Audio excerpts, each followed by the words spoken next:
నారా చంద్రబాబు నాయుడు పర్చూరు నియోజకవర్గంలోని చినగంజాం మండలంలోని పెద్దగొల్లపాలెంకి అయితే ఈరోజు పర్యటన నిమిత్తం వస్తున్నారు. ఇక్కడ కొంతమంది బెనిఫిషరీస్ కూడా ఎన్టీఆర్ భరోసా పెన్షన్ అయితే అందజేయడం కూడా జరుగుతుంది. స్వయంగా వాళ్ళ గృహాలకు వెళ్ళి వాళ్ళ చేతికి అందించే పరిస్థితి ఉంది.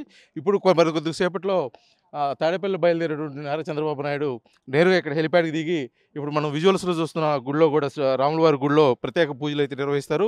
పూజల అనంతరం నేరుగా కూడా ఆ బెనిఫిషరీస్కి ఎన్టీఆర్ భరోసా పెన్షన్ కార్యక్రమం అందిస్తారు. దానికి సంబంధించి ఇప్పటికే ఊర్లో కూడా ఒక పండుగ వాతావరణం నెలకొంది. పూర్తిగా కూడా గ్రామస్తులు కూడా చాలా ఆనంద వాతావరణం ఉన్నారు. ఇప్పుడు మనతో పాటు కొంతమంది గ్రామస్తులు ఉన్నారు. అసలు వారు ఏమనుకున్నారు, నారా చంద్రబాబు నాయుడు రావడం వారి గ్రామానికి ఏ విధంగా ఫీల్ అవుతున్నారు వారిని అడిగి తెలుసుకుందాం. చెప్పండి, మొదటిసారిగా కూడా మీ ఊరికి ముఖ్యమంత్రి హోదాలో నారా చంద్రబాబు నాయుడు గారు వస్తున్నారు. అసలు ఎలా ఫీల్ అవుతున్నారు గ్రామస్తులు? భగవంతుడే మా ఊరు వచ్చినట్టుగా ఉంది. అది ఈ ఊరికి ఆ యోగం మరి ఆయన కల్పించినందుకు మా ఎమ్మెల్యే గారికి ఆయనకి చాలా మేము కృతజ్ఞతలు చెప్పుకోవాలి. మా ఊరు మూల గ్రామం ఇది. ఇంతవరకు గుర్తింపు అనేది లేదు. ఆ గుర్తింపు అనేది మా ఎమ్మెల్యే గారు మాకు తీసుకొచ్చి సీఎం గారిని స్థాయికి తీసుకెళ్ళాడు. మా ఊరు ఆయన వల్ల మా నాయకుడు అతనే. ఇక్కడ రాజకీయ నాయకులు ఎవరు లేరు ఈ ఊర్లో. అతనే రాజకీయ నాయకుడు, మా లీడర్ అతనే. అయితే మీరు కనీసం మారుమూల గ్రామం అంటున్నారు. ఈ గ్రామంలో చాలా సమస్యలు ఉన్నాయి, ఎంతో వెనుకబడిన ప్రాంతం అని చెప్పేసి ఉన్నారు. ఈ సందర్భంగా మీరు నారా చంద్రబాబు నాయుడు గారిని ఏమన్నా కోరతారా? అంటే మా సమస్యలు పరిష్కరించమని. అసలు ఆ సమస్యలు ఏమై ఉంటాయి? మాకంటూ ఇక్కడ గొర్రెలు పెంపకం మాకు ఎక్కువ, ప్రతి ఒక్కరికి అవి ఉంటాయి. 15,000 జీవం దాకా ఉండిద్ది. బరిగొడ్డు ఒక 2,000 ఉంటాయి. వాటికి జీవనోపాధి లేదు మాకు. అంటే ఖాళీ స్థలం అనేది విడి స్థలం ఉంది. బావులని పొనకాయ బావులని ఉంది. అది మొత్తం ఉప్పు నీళ్ళు అయిపోయినాయి. చెరువులు వేసేసారు. పొలాలు చెడిపోతున్నాయి. గొర్రెకి గొడ్డుకి బాగా మాకు ఇబ్బంది అయింది. అది దాన్ని కొంతమంది ఈ ఆక్రమించుకొని ఉప్పు నీళ్ళు పెట్టి చెరువులు వేస్తున్నారు. అయితే ఇప్పుడు మీ సమస్యల మీద చంద్రబాబు నాయుడు దృష్టికి తీసుకెళ్ళి కోరతారా? ఇంకేమన్నా చంద్రబాబు నాయుడు గారు మీ గ్రామానికి ఏదైనా వరాలు ప్రకటించే అవకాశం ఏమైనా మీరు భావిస్తున్నారా? సాంబశివరావు గారు బాగానే గ్రామానికి చేయాలని మాట ఇచ్చాడు, చేస్తాను అన్నాడు. అది చంద్రబాబు గారు ఆయన కూడా సీఎం గారు కూడా చేయాలని కోరుకుంటున్నాం. మాకు తాగే నీరు గుడ్డుకు కానీ గొర్రెకి కానీ అంతా ఉప్పు నీరు అయిపోయింది. ఊళ్ళో కూడా ఉప్పు నీరు అయిపోయింది. అది ఒక మంచినీళ్ళు కానీ తెప్పిస్తే పనకాయ వాలు అంటారు దాన్ని గవర్నమెంట్ లెక్కలో. అది 50 ఎకరం ఉంది. 56 చిల్లర మనకు కొలిచారు.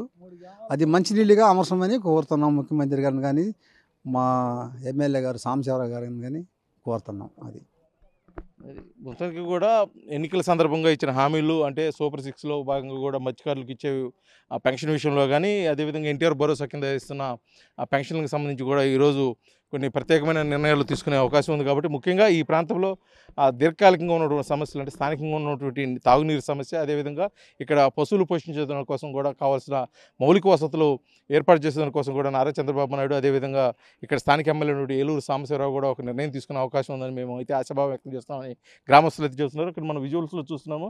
ఇదే ఇంట్లోకి ఇప్పుడు మరి కొద్దిసేపట్లో నారా చంద్రబాబు నాయుడు గారు వచ్చి ఈ గృహంలో ఉన్నటువంటి ఒకరికి బెనిఫిషరీ కూడా నేరుగా కూడా ఎన్టీఆర్ భరోసా పెన్షన్ అయితే అందించే అవకాశం ఉంది. కాబట్టి ఇక్కడ కావాల్సిన అధికారులు అన్ని ఏర్పాట్లు కూడా చేయడం జరిగింది. ఎందుకంటే ముందస్తుగానే ప్రోటోకాల్ ప్రకారం కూడా బాంబ్ స్క్వాడ్ రావడం, అదేవిధంగా మెటల్ డిటెక్టర్స్ ఏర్పాటు చేయడం కూడా ఇక్కడ అధికారులు వచ్చి ప్రత్యేకమైన పర్యవేక్షణలో కూడా బెనిఫిషరీ ఆ ఇంటిని పూర్తిగా వాళ్ళు ఆధీనంలోకి తీసుకున్నారు.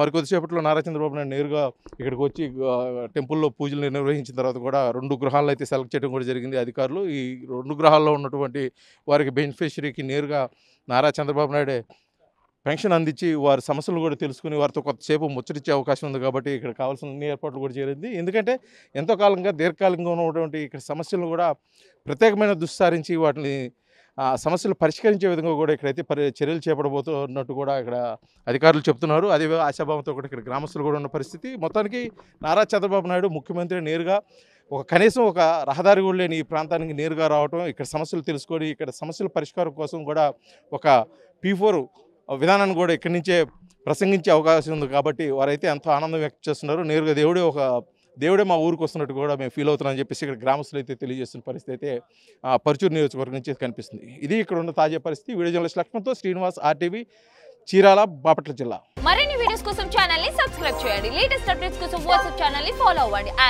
లింక్ డిస్క్రిప్షన్ లో ఉంది.